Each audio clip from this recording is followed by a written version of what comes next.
Welcome to the Three Martini Lunch. Grab a stool next to Greg Columbus of Radio America and Jim Garrity of National Review. Three Martinis coming up. Really glad you're with us for the Wednesday edition of the Three Martini Lunch. And Jim, Lisa Murkowski wants to keep her job. That's pretty much the lesson I'm taking away from our good martini today, and that's that Neera Tanden will not be the next director of the Office of Management and Budget. Yesterday, the Biden administration officially withdrew it. The statement says it was really her request. I have accepted Neera Tanden's request to withdraw her name from nomination for Director of the Office of Management and Budget. I have the utmost respect for her record of accomplishment, her experience, and her counsel, and I look forward to having her serve in a role in my administration. She will bring valuable perspective and insight to our work. He capitalized administration, so I don't know if that's just the format left over from the Trump administration or what it is, Jim, but Neera Tanden could not find that Republican vote once Joe Manchin said he was voting no, and there are some rumblings that there might have been other Democrats who would have voted no, but just never announced so publicly. So, like we joked about a few days ago, she's going to terrorize somebody in the West Wing of the White House because she's still going to work for the administration in some capacity, but terrible actions on Twitter and just berating people, outing sexual assault accusers and so forth, caught up with Neera Tanden. Good. Yeah, as I wrote yesterday, that when the history of the Biden administration is written, the now failed nomination of Neera Tanden will get about a paragraph early on. This is not a particularly big deal. Most of the time, you can't mention who the director of the Office of Management and Budget is. But all of the things, and I said, the Biden administration is going to find somebody who's got pretty much the same views that Neera Tanden does, but who doesn't have the history of HR problems and who doesn't have the being nasty to the senators she needs to have vote to confirm her the way that Tanden does. But I still think that's a good thing. That that basically this is a good life lesson for everybody who's active in politics. That if you one, try to avoid having those HR issues because they can give you that kind of a problem. And then two, if you make enemies, then they may not vote to confirm you when you end up working for if you want to work for a White House someday. Keeping it civil does have some advantages in this. She could have said, I think Murkowski is just happens to be wrong on this issue, but she didn't. She said she's getting high on her own supply and things like that. But the other thing, which is I think an interesting aspect of all this, is that from all indications, Murkowski says she never told the White House she was had decided to vote against Tanden. There's been a lot of talk about Murkowski meeting with the administration over the last couple of days. And Murkowski is not stupid. She knows the situation she was in. She could save the Neera Tanden nomination. But the question was, what was she going to get in return for it? She had no particular interest in saving Neera Tanden from the consequences of her own actions. So it's like, all right, Biden administration, what are you going to do for me? Now, in normal circumstances, Lisa Murkowski, other than maybe Susan Collins, is probably the easiest Republican senator for a Democrat to win over. But, we're talking about a new incoming and Biden administration who barred all drilling in the Arctic National Wildlife Refuge, suspended oil and gas leasing across millions of acres of federal lands and waters in Alaska. There's a whole, the governor is screaming bloody murder. The argument that a whole bunch of people in Alaska's oil and natural gas industry is that the Biden administration has declared war on Alaska. That might be a little hyperbolic, but basically, if you want a Republican senator from Alaska to come in and save your butt, you'd better find some way to warm up to them. And the Biden administration has put no effort into basically they've been taking care of their environmentalist friends and the green activists, and that's fine. But there's a consequence to that. And so given a choice between pleasing the environmentalists or getting support from Murkowski when the administration really needed it, Biden chose the Greens and the environmentalists. That's fine, but just recognize that's the consequence and that Murkowski's not going to be there to save you on issues like Tanden or any other nomination fights, or probably on the COVID relief bill and a whole bunch of other stuff. Oh, by the way, Murkowski was one of those 10 Republican senators who went to the White House and said, hey, we've got a smaller, more targeted COVID relief bill that we think could pass with more than 60 votes. And the Biden White House turned it down. You can make those decisions, but there will be consequences of those decisions. And this whole idea of this Biden team that was ready to hit the ground running, and Joe Biden is a creature of the Senate, and he's got all these relationships built up there. I think that's kind of been overhyped. I don't think we should be looking for Joe Biden, the fantastic deal maker. And just to kind of a useful illustration of all the other fights that this administration is going to have in at least the next 2 years. Greg, if they're having this much trouble getting a COVID relief bill passed, like this is the easy one. You really think gun control or immigration is going to go easier than this?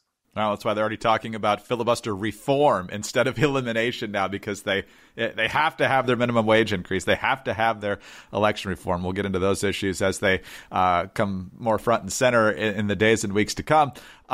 Jim, I would say that Biden has not only declared war on Alaska, at least policy-wise, he's declared war on our pocketbooks energy-wise, if you've been to the gas pump lately. But let's talk about Lisa Murkowski. This is going to be a feather in her cap as she tries to run for re-election, assuming she runs for re-election next year. But she did vote to convict, which is probably not super popular with the base. She voted essentially against Kavanaugh. She eventually just didn't vote at all because she paired off with Steve Daines, who wasn't going to be there and supported Kavanaugh but was at his daughter's wedding. And she voted against repealing Obamacare. So what's her future look like in a Republican primary, which is probably the hardest part of getting reelected in Alaska? Well, I mean, look, the fact that she has survived past challenges probably would give you a sense that, I don't quite want to say she's bulletproof. We've seen lawmakers, Arlen Specter, you would have said, was bulletproof in Pennsylvania for a long time.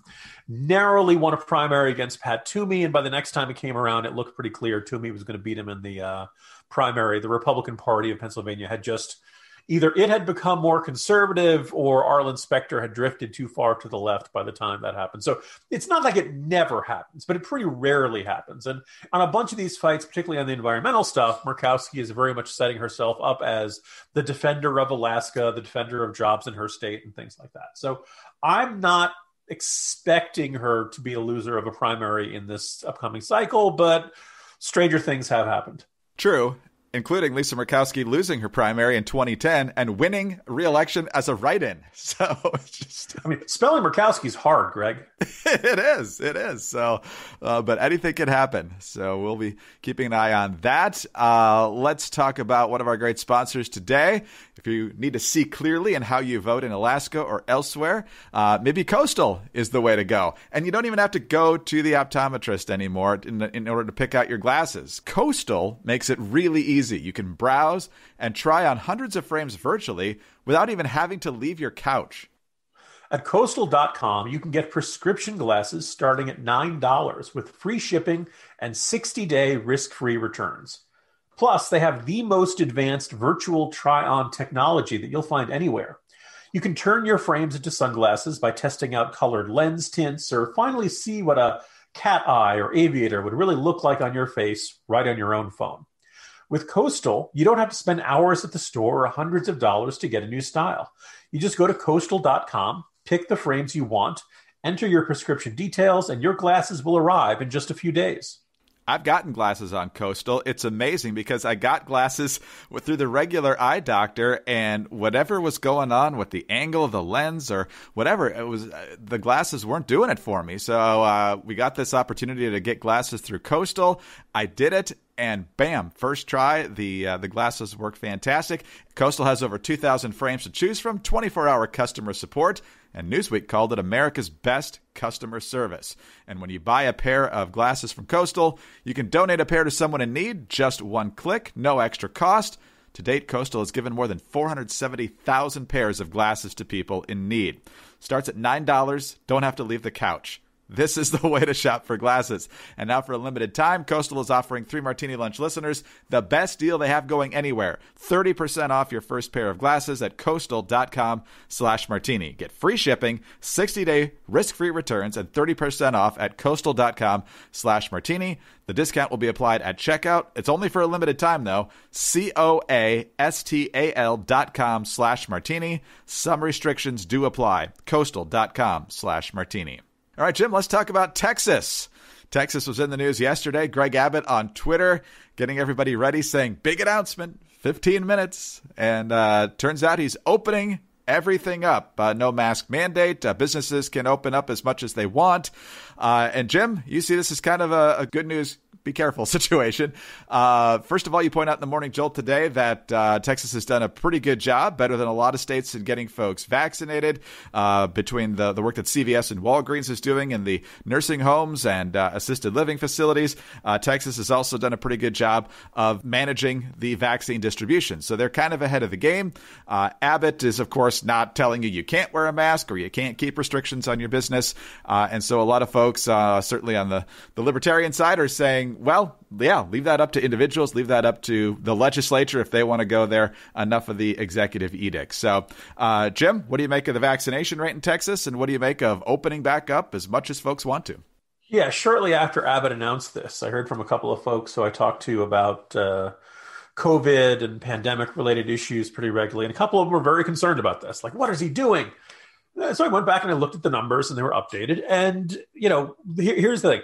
If you are in Texas and you're not vaccinated at all yet, I tell you to still be careful. You can still get it. Odds are, if you're not vaccinated at all, you're probably not in one of those high risk categories.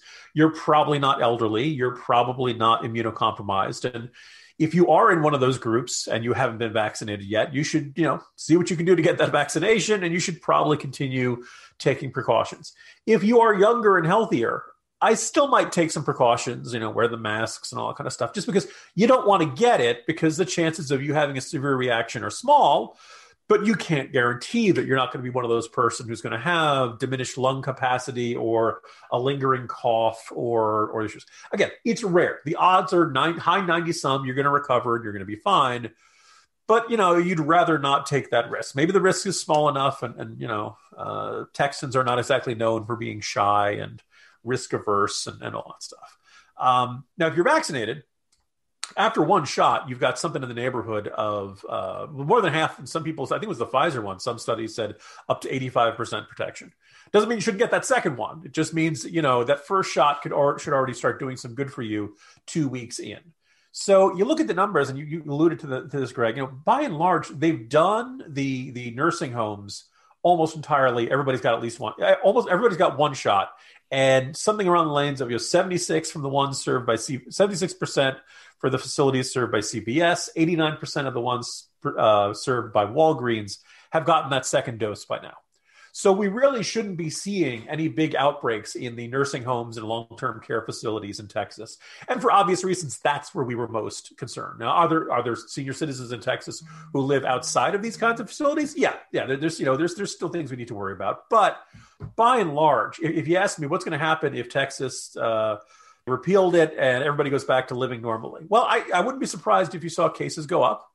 The virus is still out there. We're worried about these more contagious variants. We're not out of the woods yet. But the good news is we should be seeing fewer hospitalizations, and we should be seeing significantly fewer deaths, because we protected the people who are at highest risk of this. So I don't think this is disastrous. I feel like the denunciations of Texas, including, California Governor Gavin Newsom tweeted out that it was madness or something like that, Greg. I didn't see whether he tweeted it from a restaurant that had been closed, that he had managed to open just for himself and his friends and lobbyists or something. But so again, a lot of overreaction by this. But that having been said, Texas, you're not quite out of the woods yet. I'd encourage you to still be a little more careful, at least until you've got at least one vaccination in you. Ideally, two. Johnson & Johnson's coming out this week, and you should be able to get that one dose. Bang, bing, bang, boom, you're done, you're set. And your full protection doesn't really kick in until 2 weeks after that second one. Again, we're all impatient. We all want to get back to, normal life. We're coming up on that 1 year anniversary of when it felt like everything changed. I sympathize with the impatience.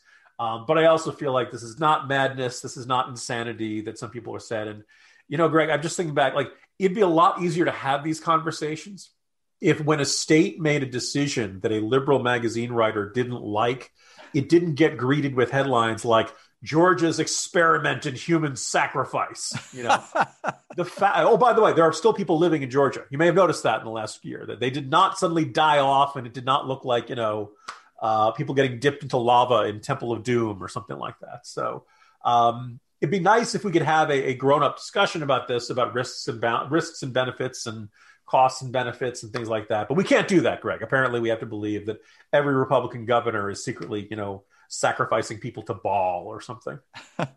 Well, Keith Olbermann was out there now saying that nobody in Texas should get the vaccine because they're opening back up. But if we talked every time Keith Olbermann said something insane, we'd be talking about him nonstop. Jim, as they open back up, there's folks saying this is a lesson that going forward, whether there's another pandemic or some other thing, this should be left up to the legislature to create policies that have the enforcement of law. This should not be the edicts of a governor, whether you like the governor or not. And it should be left up to either the legislature or the business owners or the individuals. Go ahead and give them recommendations and so forth.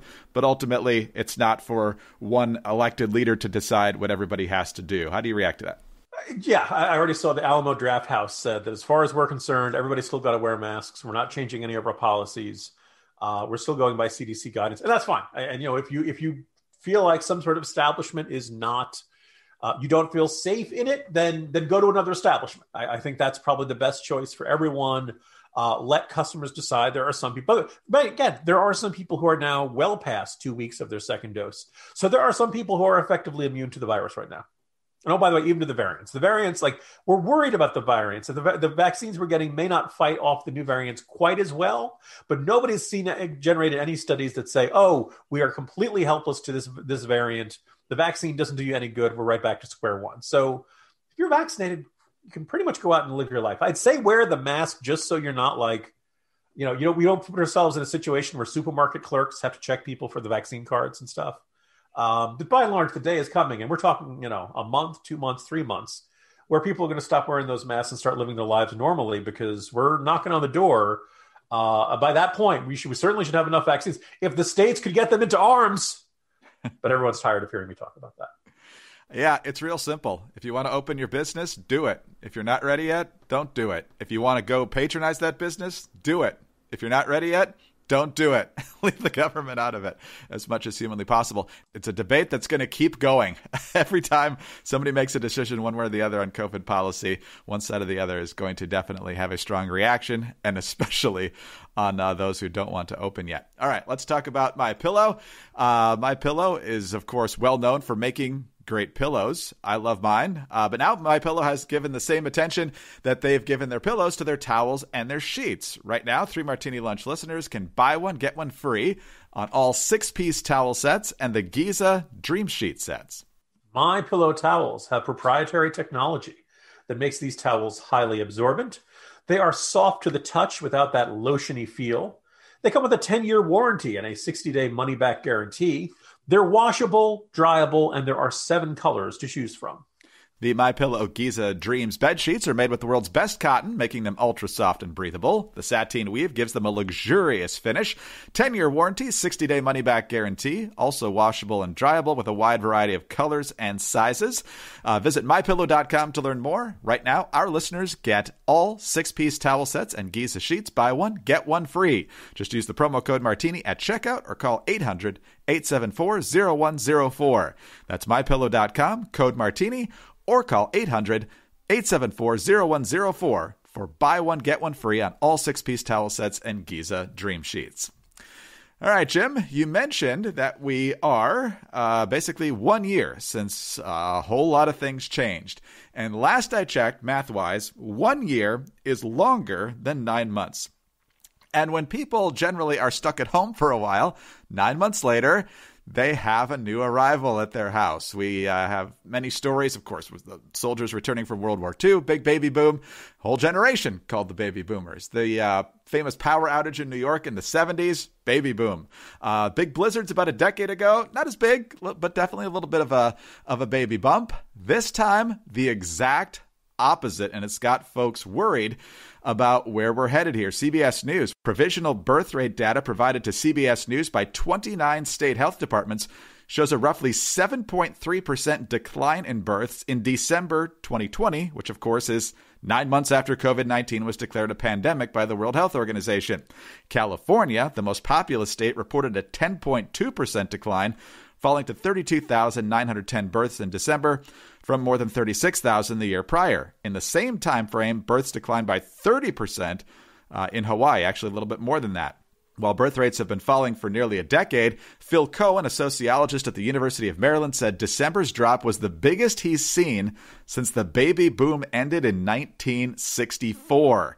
In an interview with CBS News, Cohen says the scale of this is really large. Regardless of whether you think it's good or bad to have a lot of children, the fact that we're suddenly having fewer means things are not going well for a lot of people. So part of this, Jim, is confidence about the future. I think part of it is young adults right now, the millennials and soon the Gen Zs, if they're not already in that time of life, are less likely to have kids. The birth rates were down already. And so I don't know if our demographic time bomb is looking as bad as China's and Europe's at this point, but it's clearly headed in the wrong direction.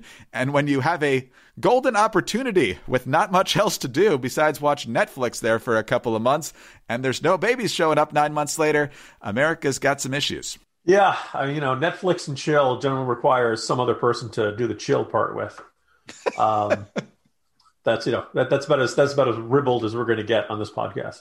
A little earlier, I made the comment about that Atlantic magazine headline that had said, Georgia's experiment in human sacrifice. When March began, I think it was Alla Pundit or somebody on Twitter had said they had done that little clip from The Princess Bride, in which the bad guy is torturing Wesley, and he's got this complicated contraption device, and he does some excruciating pain. And then he says, I've just stolen 1 year of your life from you. Right? The idea that this machine takes a year, whatever your natural lifespan would have been.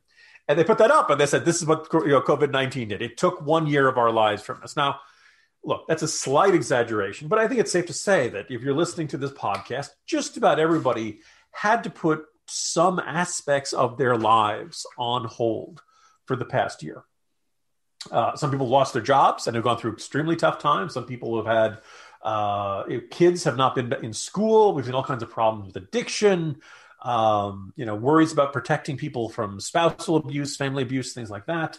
Even if you were one of the lucky ones, even if you managed to be able to maintain your employment and you were not financially wrecked by this, well, you weren't traveling. If you were, you were strongly discouraged from having family gatherings. You were strongly discouraged from having parties. You're allowed to see people, but you had to keep 6 feet away. No hugs, no kisses, none of that stuff. And for much of this past year, how exactly, if you were not already attached to someone, were you supposed to go out and meet someone? I was in the back of my mind, I've kind of wondered if one of the reasons. There were a lot of reasons people showed up to George Floyd protests in the late spring and early summer of last year. But I also point out it was the first time you were allowed to go out and interact with people in a way that would not get the scolds wagging their fingers at you. And we can argue about whether that's hypocrisy. And actually, spoiler alert, yes, it was hypocrisy.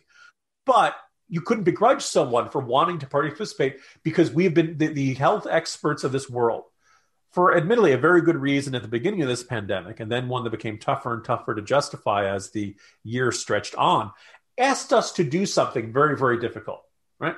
They asked us to not see people. A human connection is what keeps us going. It's not Netflix that keeps us going. It's not the ability to order takeout that keeps us going. We are in this world and on this earth to connect with people. And one of those ways is through love. And if you were lucky enough to have somebody to love before all this began, okay, it's great. Although honestly, I think there's probably very few couples on this earth who would not say that the coronavirus pandemic did not challenge their relationship in any way, shape, or form. You don't have to have kids at home to have had that kind of experience. And there was a bit of a burst of divorces. So people have said it wasn't quite as big as some people were speculating at the time. It's not surprising the birth rate would drop dramatically in the past year. People, as you said, the anxiety about the future. Like if you ever find yourself saying, "Oh, look how screwed up the world is. Who would ever want to bring a kid into this world?" Well, the world has always been screwed up, and we've always had babies. So there is no perfect time where the world is going to feel like it's at peace and prosperity, and there are no problems on the horizon. There have always been problems on the horizon. There are always going to be problems on the horizon. That's not a reason to not have a child. If you and your partner feel like you're ready for it, I'll just tell you, go for it. Nobody ever tells you how great it is. Yeah, it's hard. Yeah, it's going to throw all kinds of challenges into your life. Somebody once accurately described it, and Greg, I'll let you decide whether you want to agree with this. Children are this amazing gift in life that do not allow you to enjoy many other gifts in life. Yes, at least in the early years. They definitely consume your focus, but it is so worth it. And we are both blessed in that department. Jim, just to pick up on your Princess Bride analogy here, are we saying that the effort to procreate here is mostly dead? And if so, but not entirely dead. Yes, only mostly dead. But we need Miracle Max here. I'm not sure who fits that parallel. Well, okay. So I just had a corner post go up, and so the Biden administration is boasting that they've now secured enough doses of the vaccine to vaccinate every adult American by the end of May.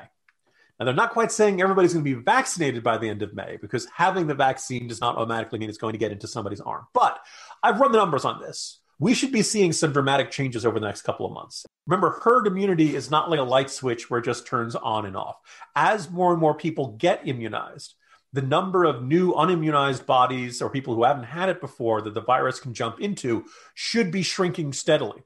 And so we should be seeing cases go down. We should be seeing hospitalizations go down. And we really should be seeing deaths go down, as I alluded to earlier when we were discussing taxes. So we should be, by Memorial Day, by that point, certainly every teacher will be vaccinated. So there's no reason to keep any schools closed. I realize some schools end their school year in May. A couple go into June. But certainly no reason for that. By Memorial Day, everybody should be okay going to baseball games. Everybody should be okay going to religious services. You want to get on a plane, you should be able to get on a plane. We should be free to go and do whatever you want to do. And I kind of allude to the end of this. But not every single adult American will be vaccinated by then. For three reasons. One is the possibility states aren't good at distributing this. In that case, they'll be held to pay. There are a very small group of people who are allergic to the ingredients in the vaccine. If you're in that category, you have my deepest sympathies. I guess you got to wait till herd immunity. That's a really lousy situation to be in. But the third way is there's some people who will just not want to take the vaccine. Now, if you want to make that choice, that's fine. I strongly disagree with it. Would urge you otherwise, but fine. It's your right as an American. But you better not expect me as a vaccinated American to change one little thing about how I live my life because you're not vaccinated. Because you made that choice, you got to deal with those consequences. People are not going to stop gathering in groups. They're not going to socially distance. They're probably not even going to wear masks because there's a bunch of people out there who are anti-vaxxer and chose not to do it. Everybody else took the risk of getting the vaccine. So far, for most people, there are no consequences, although honestly, some people are saying that second shot can wallop them. And actually, there's some people who've said the first shot can give them some unpleasant health reactions, but they pass pretty quickly in most cases. And it certainly is it's worth the relief of knowing that the COVID-19 SARS-CoV-2 is not going to suddenly come along and give you real serious health problems that could linger. This is the choice before us. And my sneaking suspicion is that by late spring, we should be well along the lines to normal life again. And I'd like to think that as that happens, it's that old saying, in spring, a young man's thoughts turn to baseball, maybe rounding bases of some other kind. Well, I don't know if vaccines are the only thing holding young married couples back from starting families, but if it is, go ahead and get that vaccine and then have fun storming the castle. Jim? See you tomorrow. See you tomorrow, Greg. Jim Garrity, National Review. I'm Greg Corombos. Thanks for being with us today. Please subscribe to the 3 Martini Lunch podcast. We are very grateful for your kind reviews and your 5-star ratings. Also, remember to get us on those home devices. All you have to say is play 3 Martini Lunch podcast. Follow us on Twitter. He's at Jim Garrity. I'm at Dateline_DC. Have a great Wednesday, and please join us Thursday for the next 3 Martini Lunch.